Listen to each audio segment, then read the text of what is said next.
Wife sent me a text at 6:47 on a Tuesday evening. Running late, honey. Book club went long. Love you. I read it twice, standing in the parking lot of Carmine's Steakhouse, watching her through the window share a bottle of Barolo with a man who was not in any book club I'd ever heard of. I didn't go inside. I didn't call her. I stood there in the November cold, my breath making small clouds in the air, and I took 3 photos with my phone. Her hand on his forearm, his head tilted toward hers, her laughing the way she used to laugh with me, back when laughing felt effortless. Then I texted back, "No rush. Hope you girls had fun. I'm grabbing dinner alone tonight. Took a picture of the specials. Looks good. Thought you'd like it." And I attached the clearest photo I had. His hand, her wine glass, her wedding ring catching the candlelight. My phone rang 11 seconds later. I let it go to voicemail and drove home. I want to be clear about something before I tell you the rest of this. I'm 63 years old. I spent 34 years as a structural engineer, raised 2 children in the same house outside Columbus, Ohio, coached my son's little league team until he was 12, and never once in my adult life thought I'd be sitting in a restaurant parking lot, photographing my wife of 31 years with another man. Some things you don't see coming no matter how carefully you think you've been paying attention. My wife's name is Cecile. She was 58 when this happened. She had been, for all the years I knew her, a woman of particular routines. Church on Sunday, book club on the 2nd and 4th Tuesday, yoga on Wednesday mornings. She taught 3rd grade for 22 years before the school district eliminated her position in a budget cut, and after that, she volunteered at the Children's Literacy Center downtown and said she felt more useful than ever. That was 3 years ago. Around the same time, things began to quietly shift. I noticed small things first. New perfume I didn't recognize. A gym bag that appeared even though she'd never mentioned joining a gym. Phone calls taken in the driveway. I told myself I was imagining it. I told myself 31 years of marriage earns a certain amount of trust and I should be ashamed of myself for noticing her perfume like a suspicious teenager. So I looked away. That's the part I'll always carry with me. I chose not to look. The man in the photos I later learned was named Clifford. He ran a small commercial real estate firm downtown, was in his early 60s, recently separated from his own wife. I found this out only much later. That Tuesday evening, he was just a stranger, sharing a bottle of wine with the woman I'd driven home from the hospital after both our children were born. When I got home, I made myself a sandwich and sat at the kitchen table and waited. Cecile came in just after 9. Her cheeks were flushed, which I now understood was not from cold air or wine, but from the controlled panic of a person who has been caught and is calculating their next move in real time. "Hey," she said, setting her keys on the counter. "I tried to call you." "I know, I was driving." She sat across from me. I watched her read my face for something that would tell her how much I knew. "I got your text," she said. "Did you like the specials?" The silence lasted maybe 4 seconds. "Ronald," she stopped herself. Honey, that's not what it looked like." "What did it look like?" "Clifford is a colleague. He's helping me think through some options for the Literacy Center. We were discussing a possible grant." "A grant?" "A corporate sponsorship. He has connections with foundations that fund education initiatives." "I should have told you I was meeting him, I know, but you would have made it into something and it's just business." She was composed. I'll give her that. 31 years of marriage and she could still surprise me. "Take off your coat," I said. "We should talk." She sat down carefully, the way people sit when they're trying to maintain the appearance of calm. She folded her hands on the table between us. I reached into the folder I had set on the chair beside me before she came home. 2 hours is enough time to do a surprising amount of research when you know what you're looking for. "Tell me about the Literacy Center's operating budget," I said. She blinked. "What?" "The center. You said you've been helping them think through funding. I pulled their 990 filing online. It's a public document. The board lists 5 names. Yours isn't one of them." "I'm a volunteer. I don't have to be on the board." "No, you don't." I opened the folder and slid a single page toward her. But the executive director told me this afternoon that grant development is handled exclusively by the board and their hired consultant. She said volunteers don't sit in on those meetings. Cecile stared at the page without touching it. I called the center at 4 o'clock, I said. I told them I was thinking of making a charitable donation and wanted to understand how they used outside partnerships. Very friendly conversation. She looked up at me. You're spying on me. I'm trying to understand why my wife told me she was at book club when she was having dinner at Carmine's with a man I've never met. Clifford and I are friends. That's all. I didn't mention him because I knew you'd overreact. How long have you been friends? She hesitated. About a year. How often do you see him? I don't know. Occasionally. Where? Ronald, this is. Where? She exhaled slowly. Coffee sometimes. Lunch. Tonight was dinner. We've had dinner maybe 3 or 4 times. 3 or 4 times. It's not what you're thinking. I stood up and walked to the window. Our backyard looked the same as it always did. The oak tree my son climbed as a kid. The garden bed Cecile had replanted every spring for 20 years. Everything exactly where it was supposed to be. I think you should know something, I said without turning around. What? I've been watching the credit card statements for the past 6 weeks. I turned back. There are charges I don't recognize. Bloomington's Wine Bar, twice. The Pearl District Bistro, Carmine's, before tonight, 3 weeks ago. The Blackwell Hotel, a Sunday afternoon charge for $68. Described as food and beverage. Cecile went very still. I thought at first I was misreading the statements, I said. I thought maybe there was a billing error. But when I flagged them to look into, I noticed they all happened on Tuesdays and Sundays, your book club days and your off days.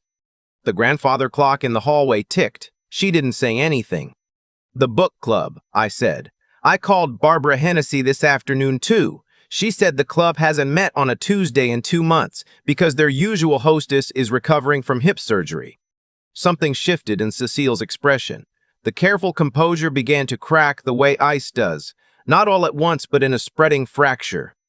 I wanted to tell you, she finally said. I've been trying to figure out how. Tell me now. She wrapped her arms around herself the way she does when she's cold or frightened. Clifford and I have grown close. I know how that sounds. I know what you're thinking. But you have to understand what it's been like since I left the school district. Tell me. I lost something when I lost that job, not just the income. Who I was. I was a teacher for 22 years, and then one day I wasn't, and nobody asked me how I felt about that, and I went quiet. I felt invisible.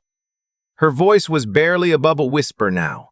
Clifford sees me. He talks to me like my thoughts matter. Your thoughts matter to me. You asked me about dinner and whether I scheduled the furnace inspection. That's not the same thing. The words landed somewhere particular in my chest. Not because they were cruel, but because they contained a sliver of something I couldn't entirely deny. So you've been having an affair. I haven't. She met my eyes. I want you to believe me. Nothing physical has happened. But I won't pretend the feelings aren't complicated. Complicated. I care about him. I don't know what that means yet. I've been trying to figure it out. I sat back down across from her. The sandwich I'd made was still on the counter, untouched. I need to ask you something directly. Okay. All of these dinners, the wine bars, the Sunday afternoon at the hotel, who paid for those? She looked at the table. Cecile. We took turns. Some he paid for, some I paid.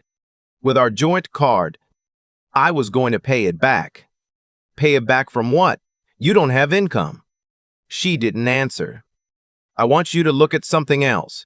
I pulled a second sheet from the folder, our savings account, specifically the transfers out over the past 11 months. I'm the one who handles our finances, and I manage them by quarterly review. I didn't look closely enough at the individual line items.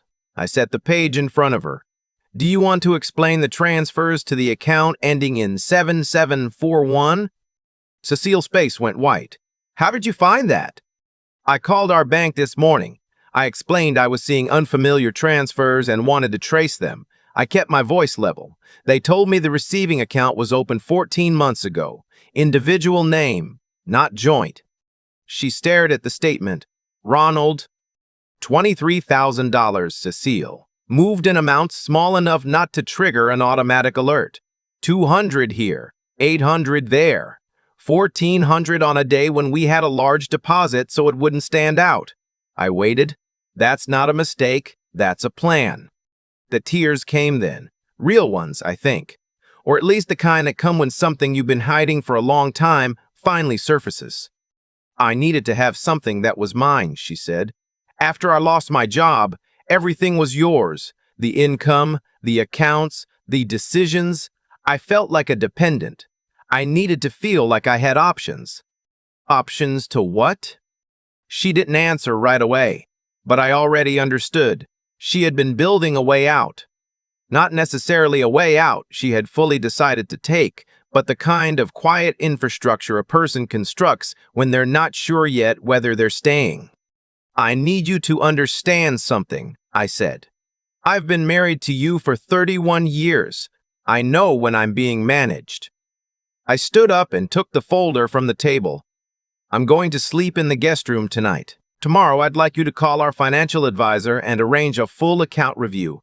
Together, both of us in the room. Cecile looked up at me. Are we done? I don't know yet, but I know we can't pretend tonight didn't happen. I left the kitchen and didn't look back. I lay awake in the guest room until 2 in the morning listening to the house settle around me, thinking about the oak tree and the garden beds and all the ordinary evidence of a life I had believed in completely. The next 72 hours were the longest of my adult life. Cecile moved carefully around me in the house, giving me space the way people do when they sense an argument could reignite without warning. She didn't mention Clifford. She didn't explain the savings account further. She made coffee in the mornings and left a cup on the counter for me the way she always had, and I found that small continuity almost harder to deal with than anything she'd said. My son called on Thursday. He's 30 years old, lives in Denver with his girlfriend, works in software. He heard something in my voice within the first 60 seconds. Dad, what's going on? Nothing you need to worry about. That's not a real answer. I told him the basic outline. Not the money, not the private account, just that his mother and I were having some serious conversations and that things were uncertain. He was quiet for a while. Did she? He stopped. Is there someone else? She says no. I'm not entirely sure what the truth is. Do you want me to come home? Not yet. I'll let you know. My daughter called 4 hours later. She's 27, teaches at a community college outside Pittsburgh. Her voice had that particular controlled steadiness that means she's upset and working hard not to show it. Mom called me, she said. What did she tell you?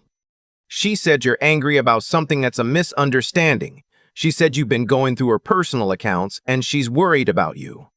I held the phone against my ear and said nothing for a moment. Worried about me, I repeated. She said you've been unusually stressed about retirement, and she thinks it might be affecting your judgment. She mentioned that you've been. My daughter hesitated. She said you've been having some memory issues, forgetting conversations, getting confused about dates and amounts. And there it was, the thing I hadn't anticipated. She said that to you. Dad, I'm not saying I believe it. I'm telling you what she said. I want you to do something for me, I said. I want you to log into our joint online banking using the login I gave you for emergencies when we went to Portugal 2 years ago. I want you to look at the transfers out of our main savings account over the past 14 months. Dad, please, just look. She called back 22 minutes later. Her voice was different. There's a personal account listed as a linked external account, she said quietly. And transfers going back over a year. Yes. Dad, I'm so sorry. I didn't know. I know you didn't. She told me you were confused. I know. We stayed on the phone for a while without saying much. My daughter has her mother's composure and my stubbornness, and she was working through what it meant to have been used as a tool in something she didn't understand. "What are you going to do?" she finally asked. "I'm going to find out how deep this goes," I said, "and then I'm going to make decisions based on what I find." What I found over the following 2 weeks was more than I expected. I hired a forensic accountant named Patricia Morse, a woman my lawyer recommended, who specialized in marital financial disputes. She spent 8 days reviewing our accounts, our tax filings, our retirement contributions, and the external account. When she called with her summary, she spoke in the flat, measured tone of someone delivering information that will cause pain, and who has learned that accuracy is the most humane thing she can offer.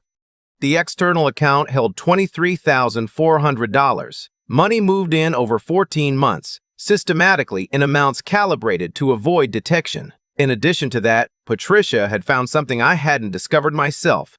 3 personal credit cards opened in Cecile's name alone over the past 2 years, carrying a combined balance of $18,200. Charges included hotel stays I recognized, restaurant visits I didn't, 2 airline tickets to Scottsdale in March for a weekend I was told was a college friend's birthday trip, and recurring charges to a florist and a boutique jewelry shop I had never heard of.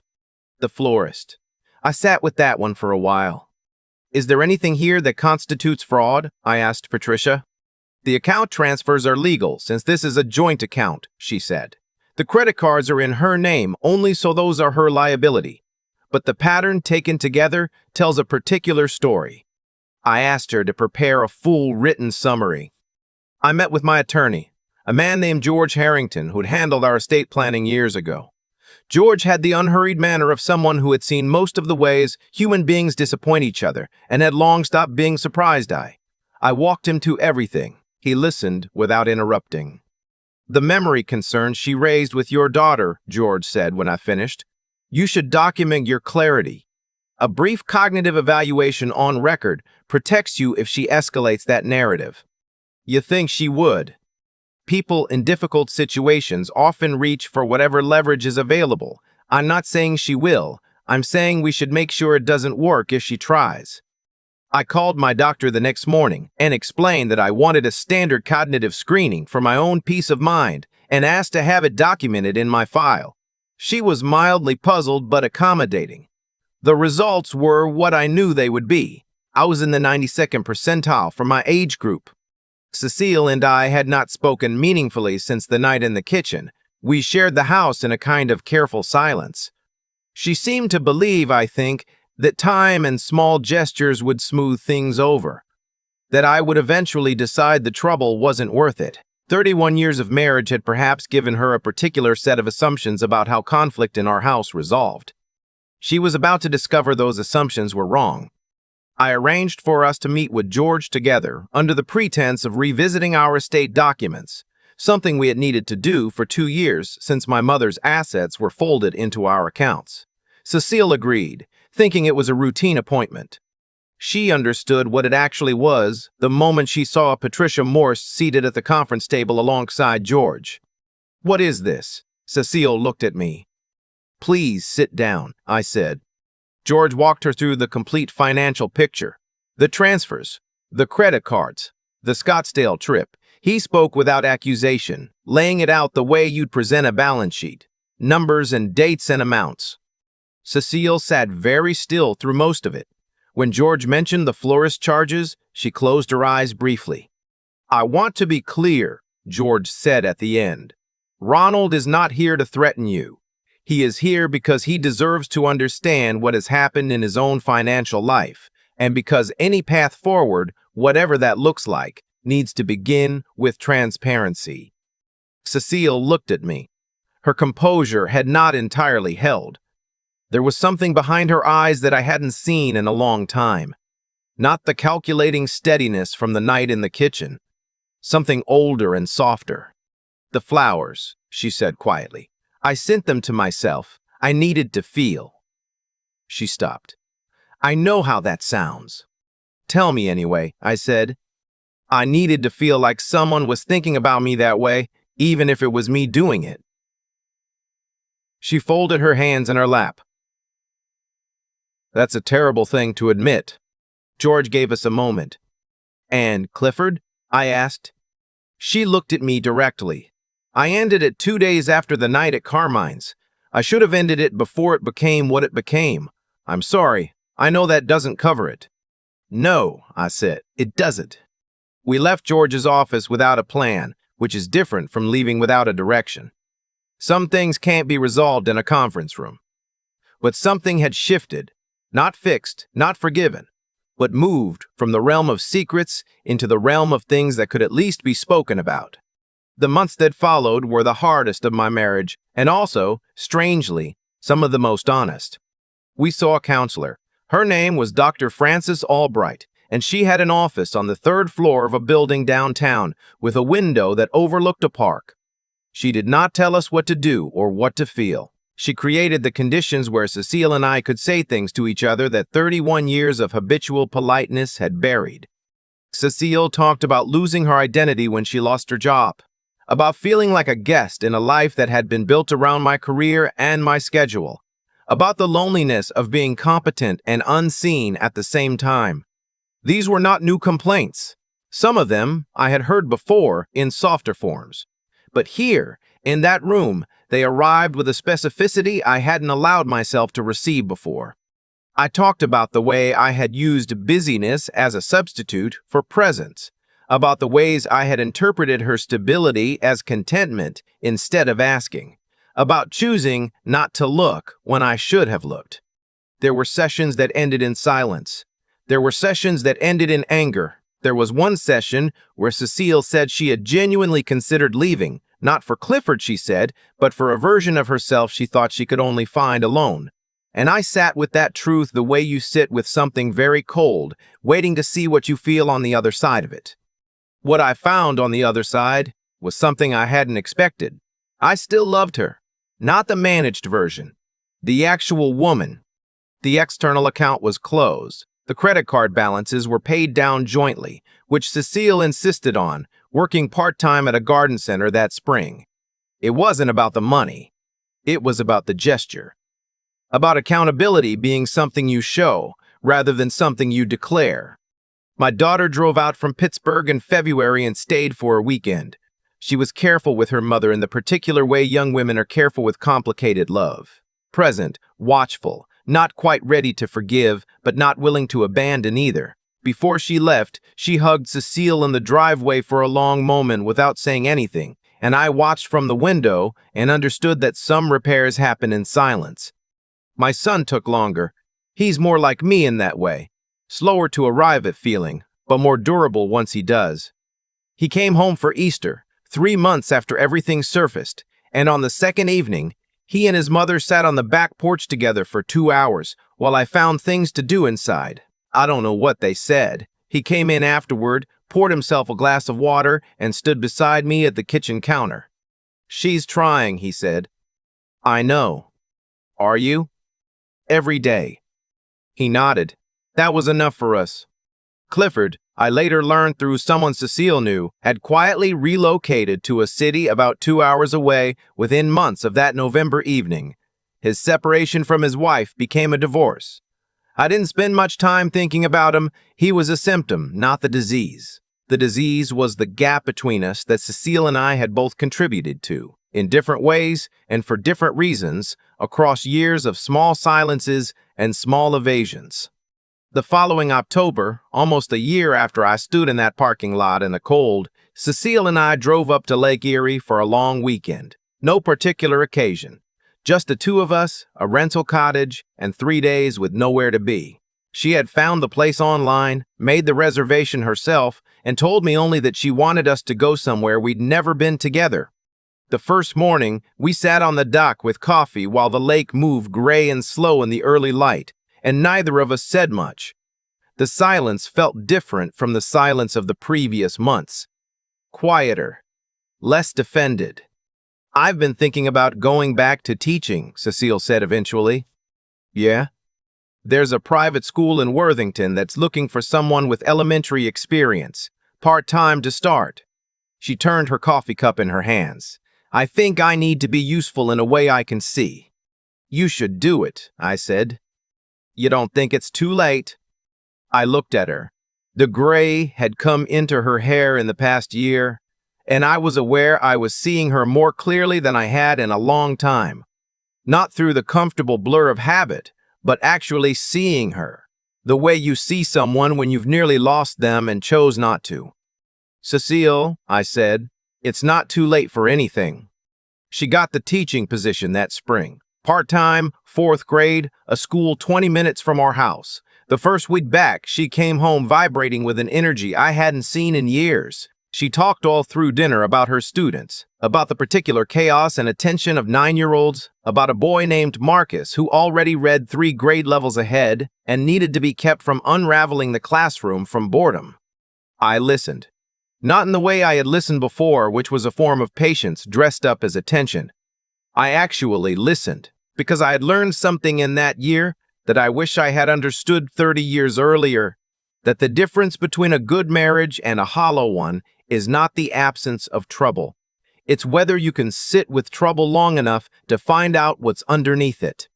We are not the same people we were before November. I don't think we will be.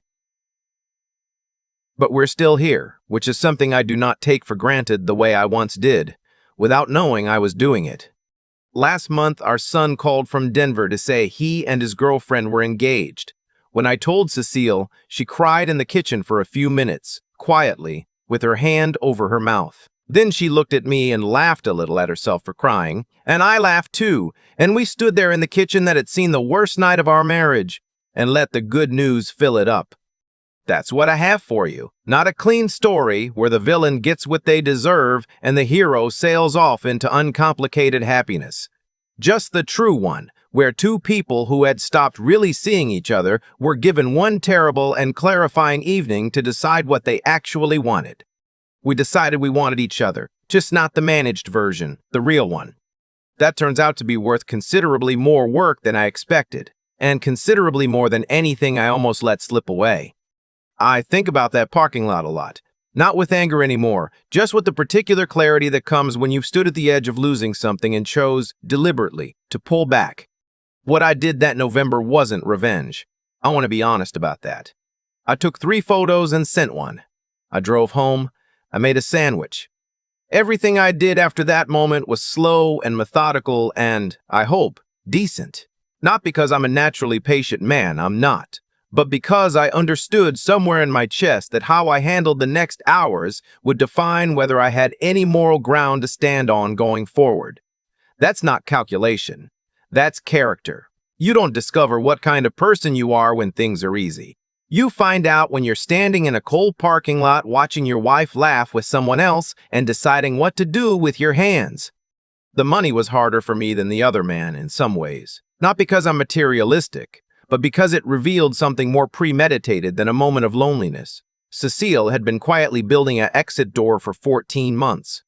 Small transfers, separate accounts, a parallel financial life I didn't know existed. When Patricia Morse laid it out for me on paper, I felt something I didn't expect. I felt responsible for part of it. Not for what Cecile did. That was her choice, and she owned it, but for the conditions that made her feel invisible enough to start building that door in the first place. That recognition didn't excuse anything, but it mattered. You can be wronged and still have contributed to the circumstances. Holding both of those things at once, without collapsing into either victimhood or blame, that took everything I had. The hardest moment wasn't the night in the kitchen or the meeting with George or even the session with Dr. Albright where Cecile said she had considered leaving. The hardest moment was when my daughter called to tell me her mother had raised concerns about my memory, that Cecile had, in a moment of self-protection, tried to cast doubt on my sanity with our own children. I sat with that for a long time. I didn't retaliate. I asked my daughter to check the bank records herself and let the facts speak. That's the only kind of answer that actually holds. Not the loudest argument, but the clearest evidence. Intelligence isn't about being the smartest person in the room. It's about knowing when to stop talking and let the truth do the work. What Cecile and I built back wasn't the same marriage. It couldn't be. But it was more honest, which meant it was stronger in the ways that actually count. She went back to teaching. I learned to listen instead of just respond. Our son got engaged. The kitchen that had seen the worst night of our 31 years eventually filled up with good news again. I'm not going to tell you forgiveness is easy or that trust fully returns. Some things leave a mark, but I think the willingness to stay, to sit in that difficulty long enough to find out what's underneath it, requires all three things a person can build over a lifetime. The decency to treat people with honesty, even when they haven't treated you that way. The clarity to understand what's actually happening instead of what you want to believe. And the endurance to keep showing up when walking away would be so much simpler. Those things don't come from one good decision.